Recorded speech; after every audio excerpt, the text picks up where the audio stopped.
네, 오늘부터 실외 마스크 착용 의무가 완전히 해제됐습니다. 네. 다만 방역 당국은 코로나19 의심 증상이 있는 사람이나 고령층 등 고위험군 또 상대적으로 밀집도가 높은 상황에서는 실외라도 마스크 착용을 적극적으로 할 것을 권고하고 있습니다. 네, 관련 내용들 백순영 가톨릭대 의대 명예교수와 이야기 나누겠습니다. 어서 오십시오. 네, 안녕하세요. 네, 오늘부터 실외 마스크 착용 의무가 완전히 해제가 됐습니다. 교수님 많이 들으신 말 중에서 마스크 언제 벗어요? 이런 말 참 많이 들으셨을 것 같아요. 그렇죠. 그건 작년부터 들었던 말인데요. 네. 이 실외 마스크까지 의무화한 것이 작년 4월이거든요. 그런데 일단 이것을 실외 마스크를 해제한 것이 올해 5월 2일입니다. 근데 이때 해제할 때 50인 이상의 모임이나 집회에는 제한적으로 마스크를 쓰는 것을 의무화했었는데 그것을 완전히 해제한 것이 네. 오늘부터인데요. 사실 전 세계적인 추세로 본다면은 실내 마스크를 전면 의무화한 나라는 OECD 38개국 중에서 우리나라가 유일합니다. 그렇기 네. 때문에 전 세계적인 이 방역 완화의 추세로 봤을 때는 좀 늦은 감도 없지 않아 있습니다. 오히려 늦은 감도 없지 않아 있다라는 말씀해 주셨습니다. 이게 지난달 리서치 조사에 따르면 설문 대상의 64%가 이런 조치와 상관없이 마스크를 계속 착용하겠다라고 밝혔거든요. 말씀해 주시는 것처럼 지금 마스크를 많이 쓰는 나라가 우리나라밖에 없는데 그런 국민들 중에 64%가 마스크 계속 쓰겠다라고 해서 이런 내용들은 어떻게 보세요? 그렇죠. 우리나라 실외 마스크 해제를 했어도 대부분 사람들이 혼자 걸어가면서 산에서 산행하면서도 다들 마스크 쓰고 있거든요. 맞아요. 그 이야기는 아직도 우리나라 사람들은 코로나19에 대한 감염에 대한 공포가 남아있다 하는 것을 뜻하는 것이죠. 이 실외에서는요, 사람들이 이렇게 밀집해 있는 상황들이 아니라면은 사실은 과감하게 마스크를 벗고 일상으로 돌아가는 것도 지금으로서는 뭐 나쁘지 않은 상황이라고 보고 감염 위험성이 그다지 크지 않다고 볼 수 있습니다. 실외 기준은 어떻게 둬야 하느냐 이것도 조금 애매합니다. 실내와 실외가 오묘하게 섞여 있는 그런 공간들이 있잖아요.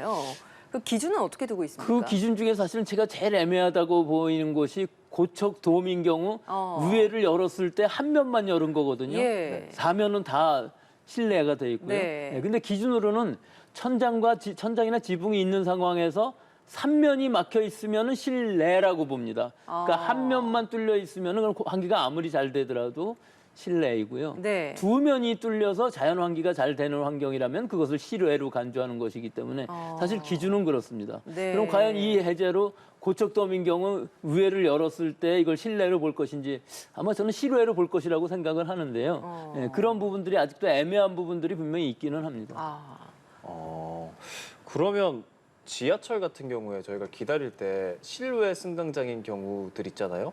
그런 경우에 이렇게 위에는 뚫려 있고 지하철에 들어오는 통로 정도가 열려 있는데 실외로 봐도 되는 거예요? 그거는 완전히 실외죠. 천장만 있는 상황이고 사면이 뚫려 있는 승강장 많이 있습니다. 그런데 문제는 이제 계단을 올라갈 때까지는 그러니까요. 실내에다가 다시 지하철을 탈 때는 실내가 되기 때문에 다시 써야 되는 이게 굉장히 번거로운 상황이 될 수밖에 없기 때문에 대부분의 사람들은 그냥 계속 쓰고 다니는 상황이죠. 교수님께서는 마스크 착용에 대해서 어떻게 생각하시는지 저희가 초반에 좀 들었는데 이런 부분에 대해서 많은 분들이 이제 실효성에 대해서 갑론을박이 좀 나와요. 교수님 어떤 생각 갖고 계세요? 저는 현재로서는 실내 마스크도 그다지 실효성이 없다고 보는 이유가요.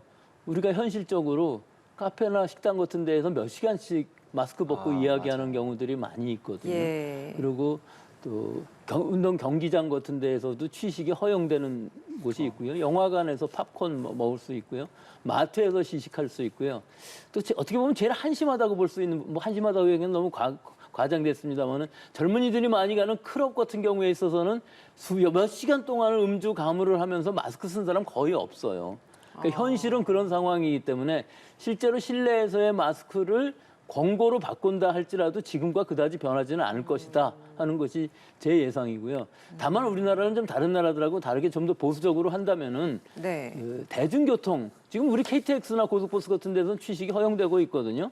그렇지만 대중교통이라든지 또는 고령층 고위험군이 있는 시설, 집단 시설들, 병원 같은 환자들이 있는 시설들 이런 시설들과 또 많이 접촉하고 있는 사람들, 또 노인들을 요양하고 있는 종사자들 또는 일반적으로 다중 이용 시설의 종사자들은 마스크를 쓰는 게 좋습니다. 많은 사람들을 접대하기 때문에. 그러니까 이런 사람들을 제외하고서 나머지는 권고로 바꾸는 것도 지금으로서는 충분히 가능한 시기가 되지 않을까 좀 적극적으로 그렇게 생각하는데요. 아마 우리 국민들의 정서는 꼭 그렇지는 않을 것으로 보입니다. 지금 상황에서 마스크를 벗는다면 대유행이 될 것으로 보이지만 사실은 우리나라 전체 국민의 반 정도가 통계적으로 감염이 된 것으로 보이고 있고요.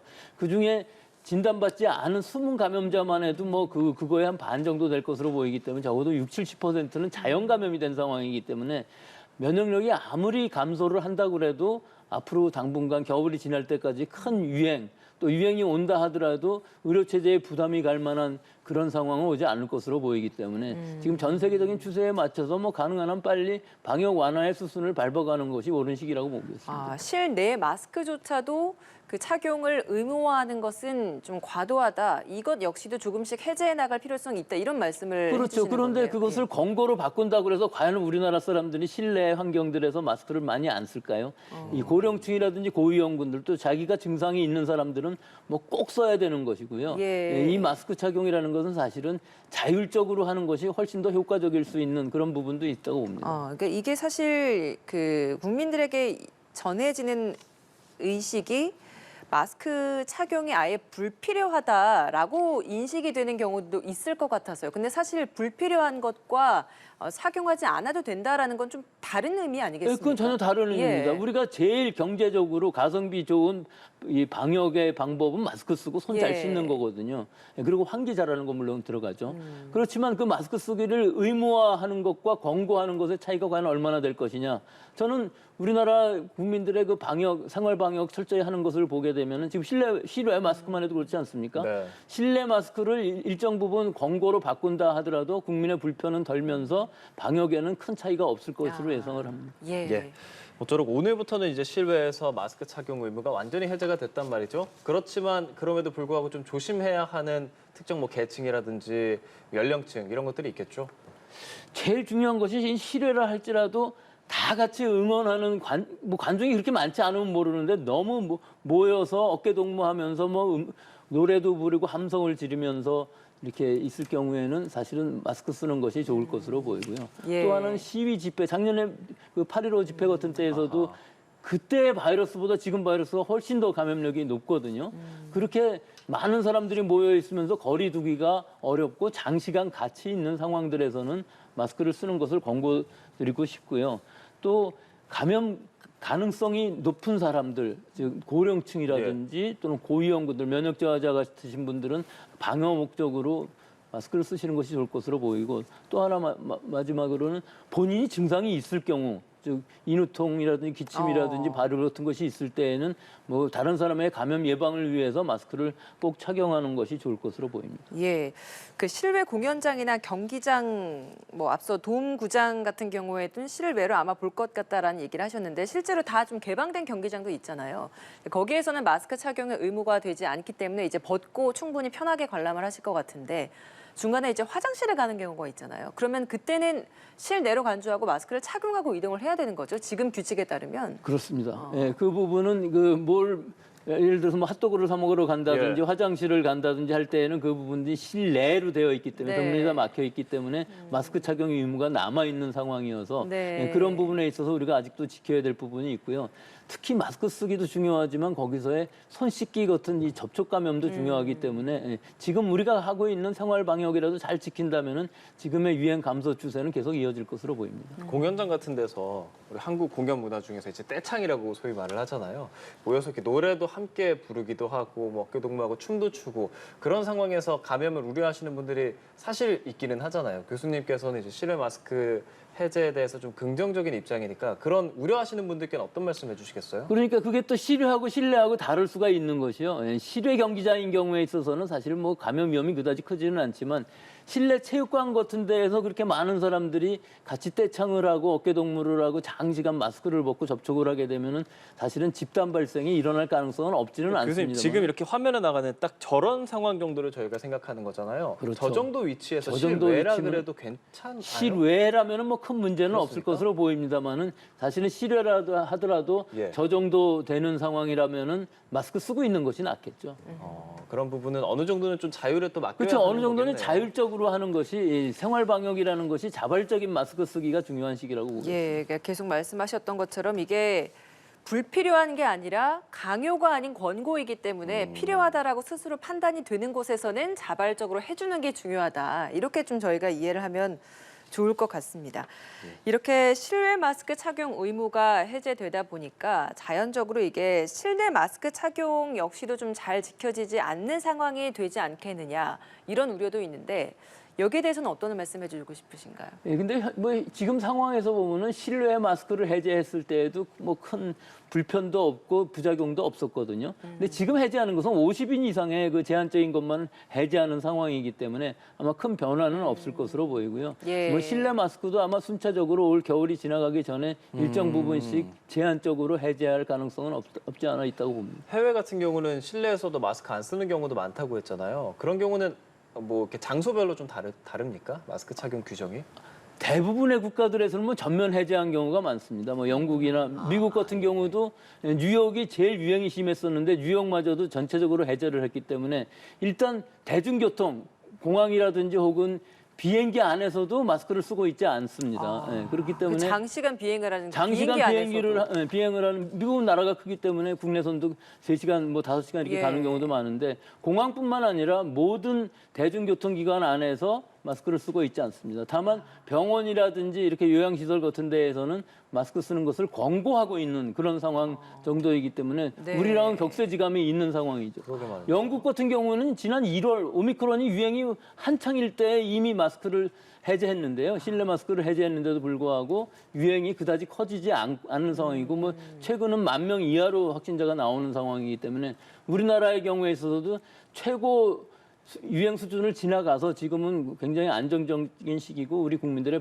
반 이상이 이미 감염이 된 상황이기 때문에 네. 큰 위험 없이 일정 부분씩 완화는 가능하다고 봅니다. 그럼 그 순차적인 마스크 착용 해제라고 말씀하시는 그 순차를 어떻게 저희가 생각해야 할지? 일단은 고위험 시설이라든지 고위험 군들 그런 상황들 특히 뭐 대중교통이라든지 우리 지금 취식은 할 수 있습니다만은 일단 대중교통 안에서의 마스크 착용은 그대로 놔두고 네. 또 병원이라든지 요양시설이라든지 다양한 고위험군들이 접촉이 가능하신 분들 또 다중 이용 시설에 있어서 그 서빙을 하시는 분들은 뭐 실내 실외 상관없이 전부 마스크를 쓰는 것이 방역에서 굉장히 중요한 부분이기 때문에 이러면 그 순차적인 완화는 충분히 가능할 수가 있고 또 일반적으로 이것이 의무화를 권고로 바꾸는 수준이기 때문에 실제 아마 마스크를 벗는 사람들의 비율은 그다지 높지 않을 것으로 보입니다. 예, 이번에 실외 마스크 해제 발표하면서 전국 단위 코로나19 항체 양성률 조사 결과도 함께 발표했습니다. 국민의 97%가 코로나19 항체를 가졌다라는 결과가 나왔는데 교수님 이 결과 어떻게 해석을 하셨습니까? 이거는 자연 감염이 돼서 면역력이 생기신 분들하고 그분들은 그 표면 돌기 단백질에 대한 항체뿐만 아니라 다른 엔베롭 E 프로테인이라든지 다른 단백질에 대한 항체들도 다 갖고 계신 분들이죠. 오직 돌기 단백질만 가지고 있는 사람들은 면역이 인공 면역, 백신에 의한 면역만 생긴 분들인데요.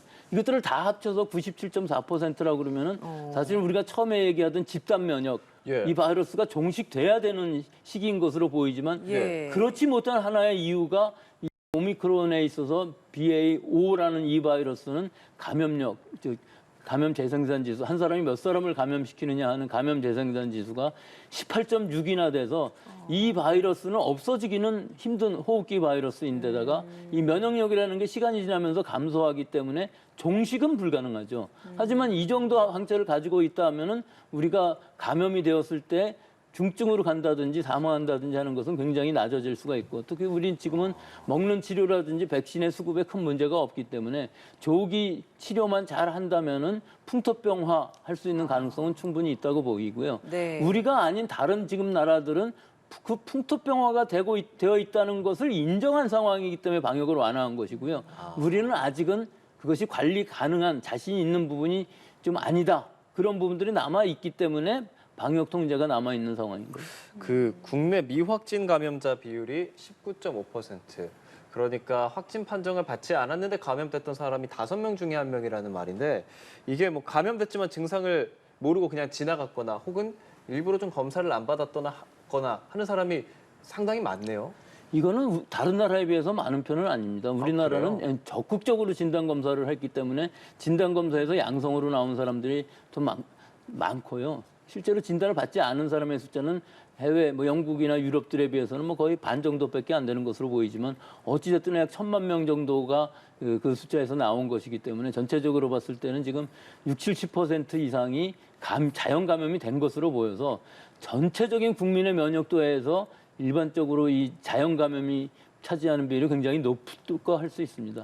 이 자연 감염이 높다는 것은 중요한 부분이 세포 항체뿐만 아니라 세포 면역이라는 것, T세포 면역이라는 것이 있기 때문에 이 T세포 면역은 바이러스에 감염된 그 세포, 자기 자신의 세포 자체를 바이러스의 공장을 제거하는 것이기 때문에 네. 상당히 시간도 길고 또 그 효과도 높을 뿐만 아니라 관용성도 있어서 어느 정도 바이러스가 변이를 일으킨다 할지라도 그 세포를 찾아내서 죽일 수가 있기 때문에 사실은 우리나라의 이 지금 상황으로 보면은 거의 엔데믹, 즉 풍토병화로 가고 있는 과정이라고 볼 수 있습니다. 풍토병화가 돼 가는데 그게 대표적인 게 사실 독감이잖아요. 그 독감은 매년 백신을 맞으면서 이걸 대비를 하는데 그러면 이 코로나19 같은 경우에도 매해 백신을 맞으면서 그러면 대비를 하는 그런 상황으로 갈 수 있다라는 걸 글쎄요, 꼭 그렇지는 않은 게 제가 작년까지의 결과를 보면은 그럴 가능성이 없지 않았습니다만은 오미크론 BA1부터 BA5까지 지금 유행하는 동안에 네. 전 세계 인구의 뭐 거의 반 이상이 자연 감염이 되는 상황에서는 굳이 새로운 백신을 개발해서 맞는다 할지라도 큰 효과가 없어 보입니다. 그래서 아마 건강한 젊은 사람들이라고 그러면은 그건 이미 뭐 항체를 가지고 있고 또 T세포 면역이라는 것이 있기 때문에 설사 감염이 된다 할지라도 뭐 큰 문제 없이 넘어갈 수 있는 상황이어서 고령층이라든지 기저질환자 면역 약화 환자들에 있어서는 주기적인 백신 접종이 필요합니다만은 그 이외의 비율에 있는 인구 집단에서는 굳이 매년 받을 필요까지는 없지 이게 않을까. 또 변이가 또 또 생길 변이가 수 또 생긴다 예. 할지라도 일단 BA5라는 이 오미크론에 감염이 된 상황에서는 그 바이러스에 대해서도 면역력을 일정 부분 가질 수가 있기 때문에 지금 상황에서 본다면 새로운 변이주가 나온다고 할지라도 그 바이러스에 대한 새로운 백신을 개발해서 맞을 필요는 아마 없을 가능성이 높다고 보겠습니다. 예. 그렇다면 우리가 실외에서 다시 마스크를 착용하게 될 가능성에 대해서는 교수님께서는 희박하다고 생각하십니까? 저는 그 부분은 희박하다고 생각하지만 혹시라도 이제 올 겨울에 바이러스가 갑자기 계절성을 띠면서 많이 나올 가능성은 없지 않아 있어서 국내에서 뭐 실내 마스크를 해제했다가 다시 착용할 가능성은 없지 않아 있습니다만은 예. 사실은 내년 봄까지 3월까지 실내 마스크를 해제할 가능성도 그다지 높지 않아서 아마 예. 이 정도의 방역 수준은 계속 지속되면서 어느 정도 순차적인 완화를 거치지 않을까 그렇게 생각합니다. 그러면 교수님께서 보시기에는 변이 바이러스가 나타난다고 하더라도 이게 오미크론계 내에서만 계속 변이가 된다라는 걸로 이해를 하신다는 거예요? 꼭 그렇지는 않은데요. 지금은 하여튼 올해 들어서는 오미크론 하위 변이주 이외에는 변이가 생기지 않고 이 오미크론 변이주가 굉장히 넓은 범위에서 감염이 되었기 때문에 또 지금은 전 세계적으로 감염자 수가 굉장히 줄어드는 시기이기 때문에 새로운 변이주, 오미크론보다 더 나아간 변이주가 나올 가능성이 굉장히 낮아진 시기라고 볼 수가 있고 앞으로 나온다 예. 할지라도 오미크론의 이 면역에 의해서 어느 정도 방어는 충분히 될 가능성이 높다고 보겠습니다. 예, 알겠습니다. 지금까지 백순영 가톨릭대 의대 명예교수와 코로나19 야외 마스크 착용 완전 해제에 대해서 말씀 나눴습니다. 오늘 말씀 고맙습니다.